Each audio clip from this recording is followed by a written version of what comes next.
साथ हुआ क्या था? उम्र थी मात्र छोटी सी, कुछ अवस्था में मरना था। नारद जी ने एक ही बात कही, जो मिल जाए उसके पांव पड़ ले, जो मिल जाए उसका आशीर्वाद ले ले।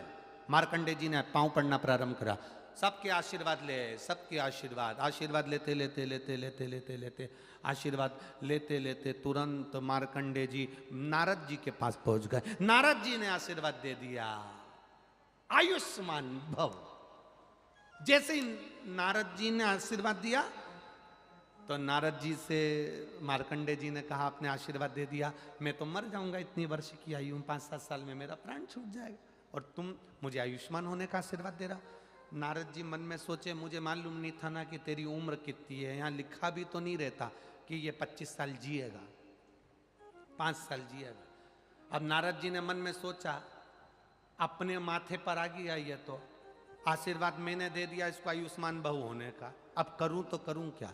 नारद जी ने कहा, इसको दूसरे के माथे पटक देता हूं, और नारद जी उसका हाथ पकड़ कर ले गए। सामने इंद्र दिखा, इंद्र को देखा तो नारद जी ने तुरंत इससे कहा, ए मार्कंडे, सामने वो आ रहा है ना, उसको प्रणाम कर ले। नारद जी बोलकर हट गए और इसने जाकर उसको प्रणाम कर लिया। इसको नहीं मालूम कि इंद्र है, और इंद्र को नहीं मालूम कि मार्कंडे। जैसे ही उसने साष्टांग दंडवत करा, इंद्र ने आशीर्वाद दे दिया, आयुष्मान भव। इतने में नारद जी इंद्र के पास आ गए। आपको मालूम है कौन है ये? मार्कंडे। बहुत छोटी सी उम्र है, 5-7 साल में मर जाएगा। ओरे राम, इंद्र कहे मैंने तो आशीर्वाद दिया आयुष्मान भव होने का। नारद जी बोलने लगे, तुम्हारा वचन अब झूठा जाएगा। इंद्र उस बच्चे का हाथ पकड़कर, अब तुम लेके जाओ इसको। इंद्र उस बच्चे का हाथ पकड़ कर ले गए, और बच्चे का हाथ पकड़ कर लेकर इंद्र सीधे अपने सिंहासन पर बैठे तो उनकी पत्नी ने देखा, आज इंद्र रो रहे थे। पत्नी ने पूछा, तुम क्यों रो रहे हो? इंद्र ने कहा, आज मैंने इस बच्चे को आशीर्वाद दे दिया आयुष्मान भव होने का, पर मुझे क्या मालूम था कि मर जाएगा, इसकी आयु कम है, तो क्या करा जाए। पत्नी ने कहा, तुम चिंता मत करो, तुम्हारे साथ तो धोखा हुआ है, अपने सिर का बोझ दूसरी जगह दिया। इंद्र ने हाथ पकड़ा, ब्रह्मा जी के पास ले गए। ब्रह्मा जी, और इंद्र ने कहा, वो सामने बाबा बैठे ना दाढ़ी वाले, उनको दंडवत करिया। और जाकर मार्कंडे ने जो दंडवत करा, ब्रह्मा जी ने कह दिया आयुष्मान भव। अब जो ब्रह्मा जी ने कहा आयुष्मान भव, इंद्र ने आकर कह दिया, आप पहचानते हो इसको? नहीं। मार्कंडे, कम उम्र है, तुमने लेखनी में लिखा है, अपनी कलम से लिखा, इतने साल में मर जाएगा, और तुमने आशीर्वाद दे दिया आयुष्मान भव होने का। अब तुम्हारी लेखनी गलत, तुम गलत। ब्रह्मा जी ने मन में सोचा, अब करूं तो करूं क्या। इंद्र इनको ब्रह्मा जी के पास छोड़ के चले गए। ब्रह्मा जी सोचे, अब इसको लेकर कहां जाऊं मैं, अपने माथे का बोझ किसको दूं। ब्रह्मा जी उसको लेकर भगवान विष्णु के पास पहुंच गए।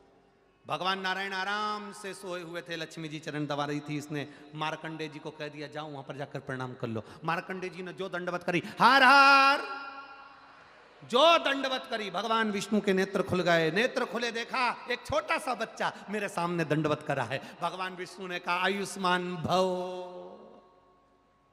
लक्ष्मी जी नारायण को देख रही हैं। नारायण पूछ रहे, लक्ष्मी तू मुझे इतनी घूर घूर के क्यों देख रही है? लक्ष्मी जी बोली, ये वो मार्कंडे है जिसको इतनी कम उम्र में मरना है, 5-7 वर्ष की आयु में इसको जाना है, और तुमने आशीर्वाद दे दिया आयुष्मान भव होने का। भगवान विष्णु बोले, लक्ष्मी तू पहले नहीं बोल सकती थी? लक्ष्मी बोली, मैं पांव दबाते दबाते चिमटा भी खोड़ा, तुमने ध्यान ही नहीं दिया। अब क्या होगा? भगवान ब्रह्मा जी छोड़कर विष्णु जी के पास चले गए, और विष्णु जी अब उसको लेकर सीधे देवाधिदेव महादेव के पास चले गए। शंकर पार्वती शाम के समय घूम रहे थे, और भगवान नारायण ने कहा, जाओ उनको प्रणाम कर लो। जो दंडवत करी, दंडवत करते से भोलेनाथ ने कह दिया, आयुष्मान भव, चिरंजीवी भव। हो गया। कालों का काल, जब महाकाल आशीर्वाद देता है तो काल की भी हिम्मत नहीं जो महाकाल के सामने खड़ा हो जाए। काल की भी हिम्मत नहीं जो महाकाल के सामने खड़ा हो जाए। बस आए यमराज बंदी बनाने, सामर्थ्यता नहीं थी क्योंकि शंकर सामने खड़े हुए थे। जिसको एक लोटा जल चढ़ाते हो ना, तुम्हारी दुख की घड़ी में सामने खड़ा मिलता है। हॉस्पिटल में दवाई देने वाले मिलेंगे, हॉस्पिटल में तुम्हारे हॉस्पिटल का बिल देने वाले मिलेंगे, हॉस्पिटल में डॉक्टर, नर्स, सिस्टर, मशीनें, दवाई, भोजन सब मिलेंगे, पर हॉस्पिटल में उम्र देने वाला केवल एक होगा। तुम्हारा चढ़ाया गया एक लोटा जल तुम्हारी उम्र बढ़ा रहा हो।